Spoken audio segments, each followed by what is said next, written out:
Hi friends, Lalitha Krishna Kitchens కి స్వాగతం. ఈ రోజు ఈ వీడియోలో మనం పల్లీల పొడి ఎలా తయారు చేసుకోవాలో తెలుసుకుందాం. దీన్ని వేరుశెనగల పొడి అని కూడా అంటారు. ఇది చాలా తక్కువ పదార్థాలు ఉపయోగించి ఎంతో రుచిగా తయారు చేసుకోవచ్చు. కావలసిన పదార్థాలు చూద్దాం రండి. నేను ఈ పల్లీ పొడి కోసం తీసుకున్నాను 1 కప్పుడు పల్లీలు, అరకప్పు పుట్నాలు, కొద్దిగా కొబ్బరి తురుము, 1 టేబుల్ స్పూన్ జీలకర్ర, రుచికి సరిపడా సాల్ట్, రుచికి సరిపడా రెడ్ చిల్లీ పౌడర్. ఈ కప్పుడు పల్లీలను మనం త్వరగా వేయించుకుందాం. ఈ విధంగా దూరగా వేయించుకున్న పల్లీలని మనము ఒక 5 నిమిషాల వరకు చల్లారనివ్వాలి. ఇప్పుడు పల్లీల పొడి తయారు చేసుకోవడం కోసం మనం తీసుకున్న ఇంగ్రీడియంట్స్ అన్ని 1 బై 1 మిక్సీ జార్లో వేసుకొని మెత్తగా గ్రైండ్ చేసుకోవాలి.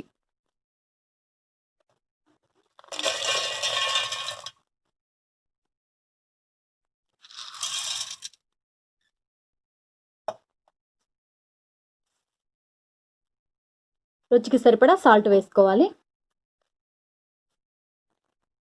అలాగే మన రుచికి తగ్గట్టు రెడ్ చిల్లీ పౌడర్ని కూడా వేస్తున్నాను.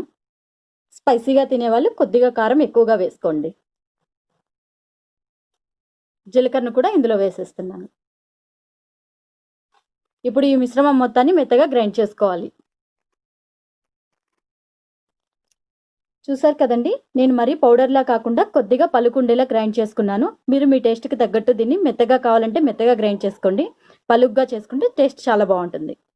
చూసారు కదండి, చాలా తక్కువ పదార్థాలతో ఎంతో రుచిగా ఉండే పల్లీల పొడి మనకు రెడీ అయిపోయింది.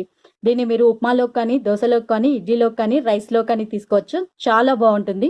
దీన్ని మీరు ఎయిర్ టైట్ కంటైనర్లో భద్రపరచుకోండి. 1 మంత్ వరకు రూమ్ టెంపరేచర్లో పాడవకుండా ఉంటుంది.